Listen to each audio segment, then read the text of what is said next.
How to never make mistakes while DJing. I'm DJ Spiegelspin, and I made just about every mistake you could while DJing. I've been booed off stage, had people unplug my controllers and just put the radio on, and it's the worst feeling ever. But I've learned from these mistakes, and now I'm going to show you guys how you can never make mistakes while DJing. There's a lot of stuff that can go wrong while DJing. Just like in any other thing in life, problems are going to happen, but if you're prepared and experienced in fixing these problems, then it's like the issue never occurred. So with DJing, there's one thing called a tomato, and that is when the music completely cuts out. So let's say you're doing a mobile DJ gig for Sweet 16, everyone's on the dance floor, everyone's dancing, having a good time, and then boom, the sound's gone. No music at all. Everybody's looking at you, you're panicking, and there's no music, and you don't know how to fix this. This is a tomato, and this is what we want to avoid at all cost. So there's a lot of things that could cause this. One is you're DJing with your iPad, and your iPad crashes, or you didn't have your charger plugged in, and it dies. Or something could happen with your controller. Somebody could accidentally unplug it, or something happens with the electronics, or a knob breaks and your controller doesn't work and you have no music playing. So how to avoid this is to be prepared. Whenever you DJ, have a backup plan. So have your main setup with your main controller and then your main device that you're DJing with, but also have your phone. Now on your phone, you could have DJ Pro opened, and then you could just hop on and DJ with your phone with DJ Pro, or you could have a playlist on Spotify, or you could have a playlist on YouTube, or any other type of music. Just make sure that it's ad free, because the worst thing is if you're DJing and you play an ad.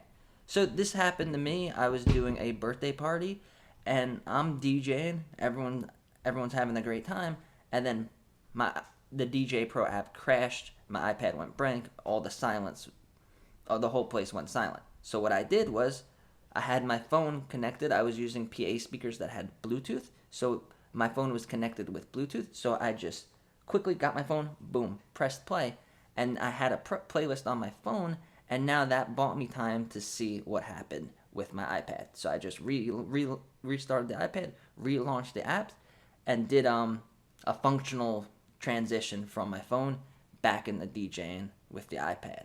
So always have another device, whether it's a old iPad or if it's just your phone. Everyone has a phone. Have it plugged in. You could plug it into your controller if it has an auxiliary port, or you could plug it into a mixer if you're using a mixer, or if your speakers have just a headphone port, have a long enough cable, and then have your phone plugged into there. Also along this lines is have a backup controller. I recommend everybody get this Numark DJ2Go 2 Touch. It's an amazing controller. You could do pretty much the same things on that you could do on any other controller if you map it correctly. So I'll leave a link down below. Just take this, put it in one of these cases. I'll leave a link for one of these cases, and just have it in your car, have it in your DJ bag, and if something happens with your main controller, now you have a backup controller. Now another huge mistake I used to make all the time was I would play music that I liked instead of what the people were listening liked. And then I would get angry about it. I'd be like, this is good music, this is DJ music, this is a great song, and then the people don't like it at all. What I learned to do was I learned that it was more fun to play music that I might not specifically like personally, but the people that were listening to it loved it, and it just was a great feeling playing music that other people liked. So to avoid this, make sure that you prepare playlists before you DJ. So let's say you get a call, 50th birthday party 1 month from now at the Applebee's. You could go, as soon as you find out about this gig, start making the playlist. So DJ Pro makes it so easy to organize these playlists. So you have a birthday party playlist right here, house party. Now in DJ Pro, it gives you the ability to move these tracks around, and then it stays. Even if you exit out of the app, re-download the app, every time that you're using your account on DJ Pro, they will still be in the same order. So if you have 2 or 3 songs that you always mix together, you could have them in order. So find out what the people like, if you can, what kind of music they like. A good hack is find out their age. So people, they get the nostalgic feeling when they listen to music that was popular when they were cool, when they started going out in their 20s, their 20 when they were 25, 30, 18, when they were partying and they were liked having fun, and then when they hear this music it brings them back to a better time. So just simply do the math. If it's a 50th birthday party, just subtract the years and then play music from the 80s, play music from the 70s. Now, when it comes to making playlists, a good rule to thumb, I learned this from the book Rock the Dance Floor from the channel Digital DJ Tips. It's one of my favorite channels. So what it says is have double the amount of music for the gig. So let's say you're doing a 4-hour gig. It's a 4-hour party. It's from 6 to 10. You're going to want to have 8 hours. So DJ Pro makes this really easy to tell because right here it says, if you look at the top, it's 127 songs, 8 hours and 4 minutes. So that's when you would know that you have enough songs. The reason why you don't do the exact 4 hours is because if you play a couple songs that nobody likes, you want to be able to just get rid of them, mix out of them quickly, and then have more songs to play. The worst thing is to run out of songs and then be there typing in, trying to type in, trying to get the correct spelling on the streaming service, and then you look like you're an accountant doing an email instead of a DJ getting the party started.